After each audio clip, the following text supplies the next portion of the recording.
En Corea, mayo es llamado el mes de la familia. No sé cómo es en otros países, pero en Corea, el 5 de mayo es el Día del Niño. El 8 de mayo es el Día de los Padres. El 15 de mayo es el Día del Maestro.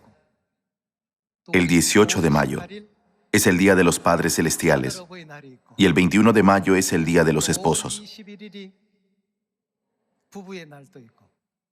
El Día de los Padres Celestiales es un día para recordar una vez más el amor y la gracia que hemos recibido de nuestros padres. ¿No es así?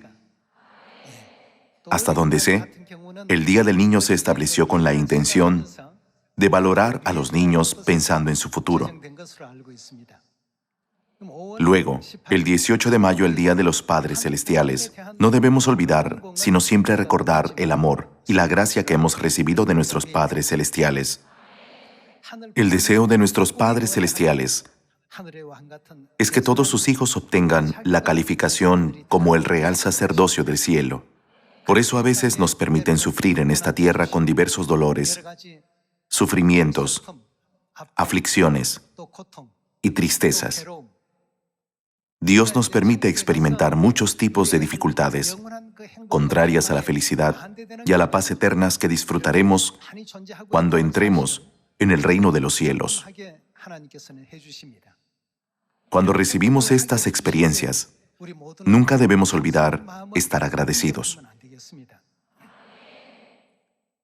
Si todo es fácil y todo sale de la manera que esperamos, no se garantiza aquel futuro.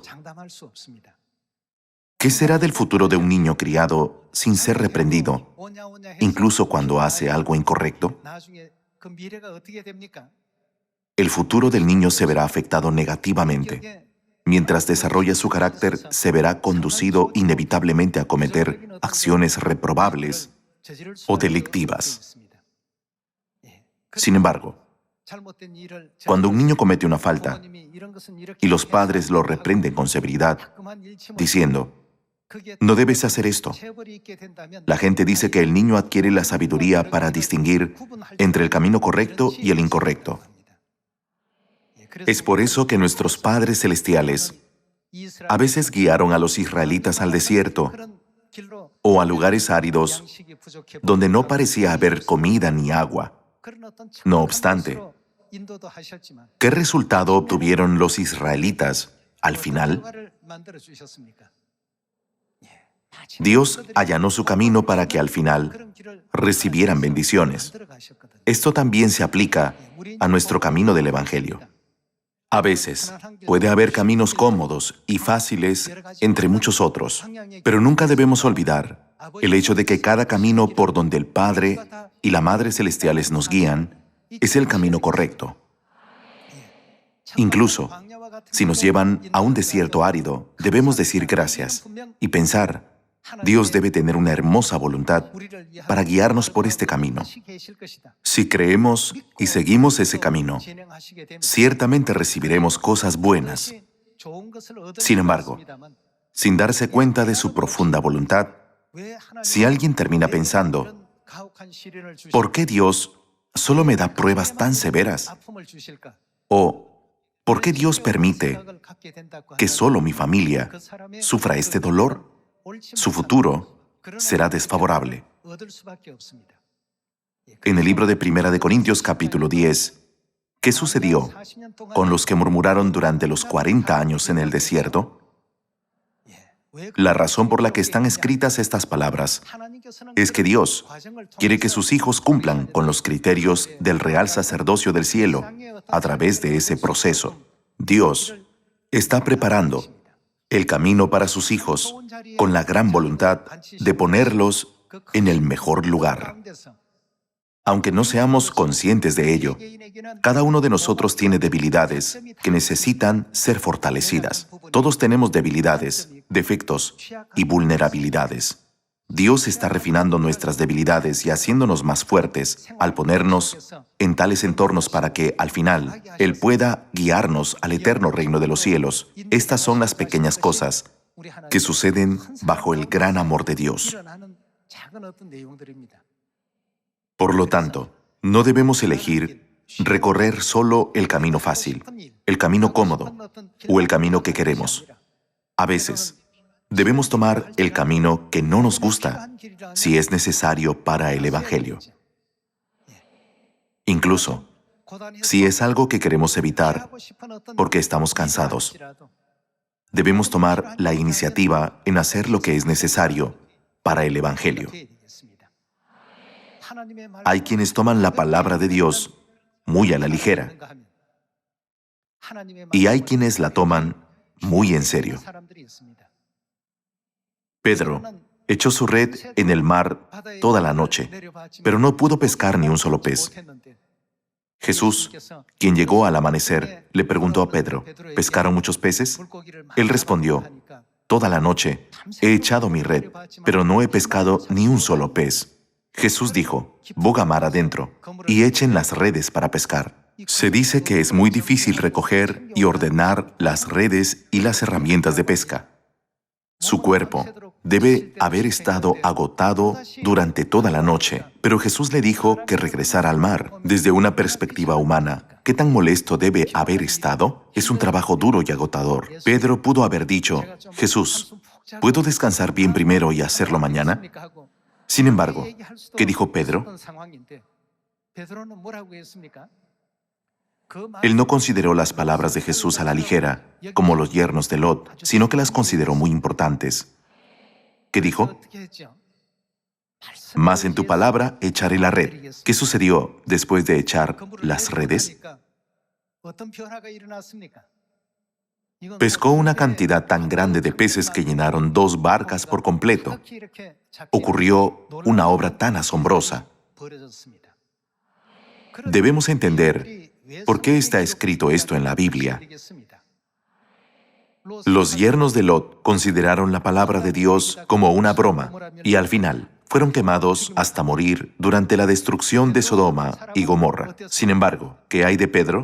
Fue algo que él no pudo lograr aunque se esforzó. Pero cuando lo llevó a cabo, según la palabra de Dios, ¿acaso no logró resultados llenos de gracia? No debemos considerar todas las enseñanzas dadas en la Biblia como simples escritos diciendo, estos son los resultados de lo que hicieron en el pasado los antepasados de la fe. Según 2 de Timoteo capítulo 3, ¿qué tiene que ver la Biblia con la salvación? Puede hacernos sabios para la salvación, ¿verdad? Debemos entender por qué existe tal enseñanza en la Biblia. Podemos decir que esos escritos son muy necesarios para nosotros en esta época. Todos debemos levantarnos, velar y predicar vigorosamente el último evangelio. Además, debemos hacer todo lo posible para encontrar a todos nuestros hermanos perdidos y completar el evangelio sin falta. Mediante esos esfuerzos, podemos dar gozo y gloria al Padre Celestial y a la Madre Celestial. Además, valoremos la palabra de Dios más que el oro o cualquier otra cosa. Hagamos esfuerzos y tomemos la resolución, una vez más, de devolver el amor y la gracia del Padre Celestial y de la Madre Celestial en este bendito año. Con respecto a este asunto, ¿qué dice la Biblia acerca de los que desobedecen? ¿Podrán entrar en el reino de los cielos? Dios hizo el juramento de que aquellos que desobedecen nunca entrarán en el reino de los cielos. Veamos el capítulo 3 del libro de Hebreos.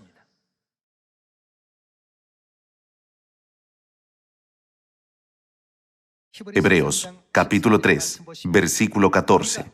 Porque somos hechos participantes de Cristo, con tal que retengamos firme hasta el fin nuestra confianza del principio. Dios dice que participaremos de la gloria del cielo. Pasemos al versículo 16. ¿Quiénes fueron los que, habiendo oído, le provocaron? ¿No fueron todos los que salieron de Egipto por mano de Moisés? ¿Y con quiénes estuvo el disgustado 40 años? ¿No fue con los que pecaron, cuyos cuerpos cayeron en el desierto? ¿Y a quiénes juró que no entrarían en su reposo sino a quiénes? ¿A aquellos que desobedecieron? Y vemos que no pudieron entrar a causa de incredulidad. El lugar al que ellos no pudieron entrar era Canaán del tiempo de Moisés. Esta es una profecía de que aquellos que desobedezcan no podrán entrar en el reino de los cielos, ¿no es verdad? Continuemos con el capítulo 4. Temamos pues, no sea que permaneciendo aún la promesa de entrar en su reposo, alguno de vosotros parezca no haberlo alcanzado, porque también a nosotros se nos ha anunciado la buena nueva como a ellos, pero no les aprovechó el oír la palabra. La razón por la que aquellos que han escuchado la palabra de Dios miles de veces aún no pueden aceptarla como propia o grabarla en su corazón es por no ir acompañada de fe en los que la oyeron. Fue porque no recibieron la palabra de Dios con fe. Como resultado, llegan a desobedecer una y otra vez, como los yernos de Lot, que no conocían la importancia de la palabra de Dios, sino que la consideraban una broma. Hablando de forma sencilla, tomarla como una broma significa considerarla sin ningún valor. No debemos considerar la palabra de Dios sin valor diciendo, no importa si lo hacemos o no. Nunca debe ser así como pensamos de la palabra de Dios. Las palabras de Dios son absolutas. Por eso, aunque la palabra de Dios no puede ser comparada con nada de este mundo, si nos atrevemos a compararla, sería como el mandato de un rey. Dios es el Rey de Reyes, ¿verdad? Ya que es la palabra del Rey, es una orden del Rey. Los actos de aquellos que desobedecen los mandatos del Rey y no cumplen sus mandamientos se llaman traición. Pasemos al versículo 6. Por lo tanto, puesto que falta que algunos entren en él, y a aquellos a quienes primero se les anunció la buena nueva, ¿qué les pasó a ellos? No entraron por causa de desobediencia. Dios es nuestro Padre y Madre celestiales. Ellos son nuestros Padres celestiales. Los que no obedecen sus palabras nunca podrán entrar en el reino de los cielos. Pasemos al versículo 11. En el versículo 11 está escrito, procuremos pues entrar en aquel reposo para que ninguno caiga en semejante ejemplo de desobediencia, porque la palabra de Dios es viva y eficaz, y más cortante que toda espada de dos filos, y penetra hasta partir el alma y el espíritu, las coyunturas y los tuétanos, y discierne los pensamientos y las intenciones del corazón. Y no hay cosa creada que no sea manifiesta en su presencia. Antes bien, todas las cosas están desnudas y abiertas a los ojos de aquel a quien tenemos que dar cuenta. Nunca debemos perecer siguiendo su ejemplo de desobediencia. Además, ¿qué juramento declaró Dios en su ira contra los que desobedecieron? ¿No está escrito en el versículo 3 que nunca entrarán en su reposo por el resto de nuestra vida? Tengamos una fe como la de Pedro que dijo, mas en la palabra de Dios lo haré.